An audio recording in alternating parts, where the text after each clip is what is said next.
À Québec, les médecins de l'hôpital Laval ont réalisé une première québécoise en procédant à une intervention des plus particulières. France, il s'agit d'une nouvelle façon de poser une valve pulmonaire. Oui, la beauté de la chose, c'est que ça se fait sans chirurgie. Alors, l'intervention permet aux patients d'éviter une opération à cœur ouvert. Ça permet aussi d'éviter plusieurs jours d'hospitalisation. Et évidemment, c'est beaucoup plus intéressant en termes de période de convalescence. On comprend que c'est plus court. Amélie Beaumont, la pose de valve pulmonaire s'est faite donc par cathéter. Oui, on peut dire qu'on vient d'entrer, France, dans un nouvel ère thérapeutique. Donc, les médecins sont capables d'implanter une valve pulmonaire maintenant sans chirurgie, donc par cathéter. Et ça, c'est une façon de faire pour le Québec qui est tout à fait révolutionnaire. Ça a été importé d'Europe. C'est à Paris qu'on a utilisé cette technique pour la toute première fois en l'an 2000. Et ici même, à Québec, c'est cette semaine que des médecins ont utilisé ce genre d'intervention pour la toute première fois auprès de 3 patients, 3 jeunes adultes qui avaient toutes donc des maladies congénitales et qui avaient tous subi déjà dans leur vie une opération à cœur ouvert. Alors évidemment, c'est une très grande nouvelle. Actuellement, dans le monde, il y a à peine 8 hôpitaux au total qui utilisent cette technique d'intervention. Alors pour plus de détails, je vous invite à entendre la cardiologue Christine Hood. Christine Hood, vous avez participé ce matin aux interventions à Québec. En quoi c'est nouveau? En quoi c'est révolutionnaire? Mais je pense que pour nous, notre clientèle de patients qui viennent au monde avec des cardiopathies congénitales, la valve sur 4, dans le fond du cœur, qui est le plus souvent affectée dans les malformations cardiaques, c'est la valve pulmonaire. Et pour nous, les patients, au départ, ont souvent besoin d'être opérés, mais on espère à long terme qu'en ayant des valves qu'on peut mettre par voie percutanée, qu'on va pouvoir réduire le nombre de chirurgies sur la durée de vie du patient.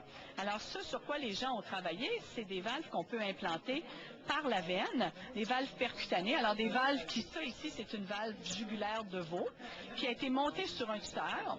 Et cette valve-là, là, elle est ouverte. Alors, on la voit dans sa pleine grosseur, mais nous, quand on l'installe sur le cathéter, on l'étire. Mais c'est vraiment semblable à une valve humaine, une valve avec 3 feuillets qui va ouvrir et qui va fermer avec chaque battement du cœur.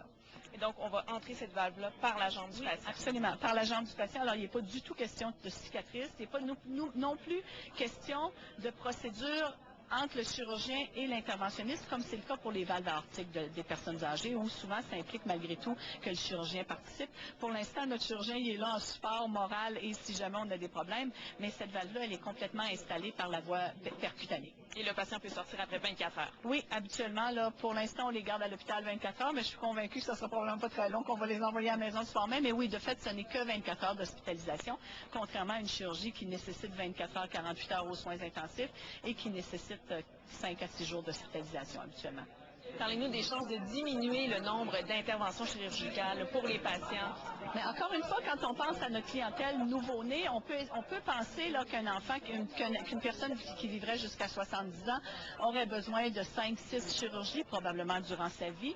Et nous, on espère qu'avec ça, au moins pouvoir diminuer, je vous dirais, de moitié ce nombre d'interventions-là. Puis ça, je vous parle de 2006, mais qu'est-ce qui nous attend en 2015? Je ne sais pas. Idéalement, de les éviter complètement, les chirurgies. Mais c'est clair que quand on opère un petit bébé, cet enfant-là n'aura pas le choix, il va devoir être réopéré parce que je ne peux pas mettre dans le cœur d'un bébé une valve de taille adulte.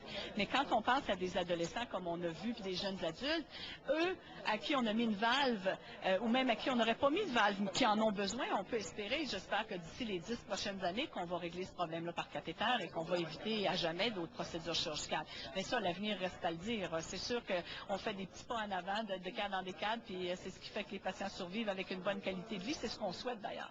Est-ce que c'est une façon de faire qui pourrait faire des petits un peu partout dans le monde? Bien, oui, sûrement. Je pense qu'il faut le voir. Hein. D'ailleurs, d'abord, la valve aortique qu'on a commencé à implanter depuis plus d'1 an ou même 2 ans en position percutanée. Les gens essayent de réparer les valves mitrales de façon percutanée. Alors, c'est sûr qu'on essaye de faire le plus de choses par cathéter. Et c'est clair que de voir qu'une valve peut être implantée, moi, je pense qu'on va essayer d'améliorer la technologie, de faire que la valve pourrait durer la vie. C'est ce que les patients souhaitent, dans le fond, c'est d'avoir une procédure une seule fois. Alors, il y a beaucoup d'idées qui germent, puis il y a beaucoup de gens qui travaillent sur des technologies pour créer des valves durables, mais c'est tout qu'un challenge, malgré tout. Ouais. Alors, je comprends, là, on vous souhaite que ça fonctionne. Merci infiniment, Madame Aude. Merci à vous. Bonjour. C'est vraiment fascinant de voir à quel point ça évolue. Hein? Et vous l'avez souligné avec le Dr Wood, ça réduit considérablement le temps d'hospitalisation des patients. C'est un gros avantage. C'est la grande nouvelle aujourd'hui, France. Donc, on fait passer le temps d'hospitalisation de 10 jours à 24 heures. Ça, ici, pour le Québec, c'est révolutionnaire. Et ce que souhaite donc l'hôpital Laval à Québec, c'est qu'en moyenne, 10 à 15 patients, 10 à 15 personnes puissent bénéficier de ce type d'intervention chaque année. Et ça, dès maintenant. Un peu plus tôt, aujourd'hui, en conférence de presse, je peux vous dire que les 3 patients qui ont eu droit à la fameuse intervention étaient présents. Ils avaient l'air vraiment très en forme. C'est très étonnant de les voir. Ils étaient tout sourire et j'ai pu rencontrer une jeune femme de 24 ans qui s'appelle Karine Harvey. Je vous invite à l'entendre. Karine Harvey, vous avez subi une intervention hier, ici même à l'hôpital Laval. Vous avez donc servi de cobaye. Est-ce que j'ai devant moi une femme heureuse? Oui, très heureuse. Je suis optimiste face à l'avenir, finalement. Je sais que ça va bien aller. Puis je préfère avoir eu l'intervention que j'ai eue hier qu'avoir une chirurgie à cœur ouvert, comme j'ai eu à l'âge de 9 ans, là, qui demande un plus grand rétablissement. Ouais. D'être parmi les premières au Québec à subir ce type d'intervention-là, j'imagine que ça doit être stressant. Est-ce que vous étiez nerveuse? Je dirais, au début, j'étais nerveuse de subir une intervention à cœur ouvert.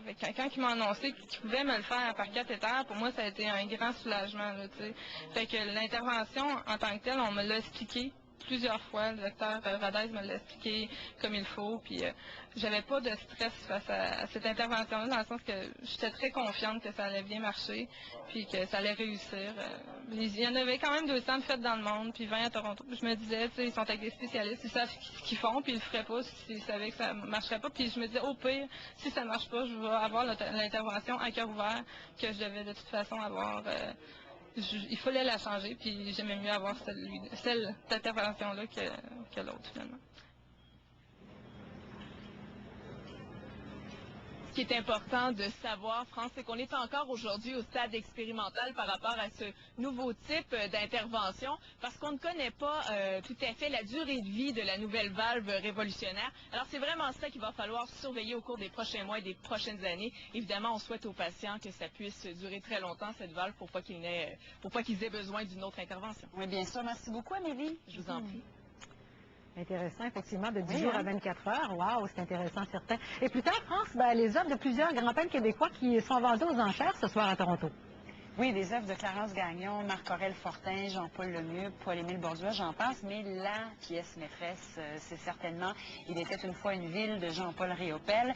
Selon plusieurs experts, Christine, le tableau peint à Paris entre 1954 et 1955 pourrait être vendu pour près d'1 million de dollars. Je vais en discuter dans quelques minutes avec un spécialiste, Paul Maréchal, qui est chargé de cours à l'UQAM. En tout cas, c'est un peu trop pour moi, je ne pourrais pas miser. Oui, à tout à l'heure. Au revoir.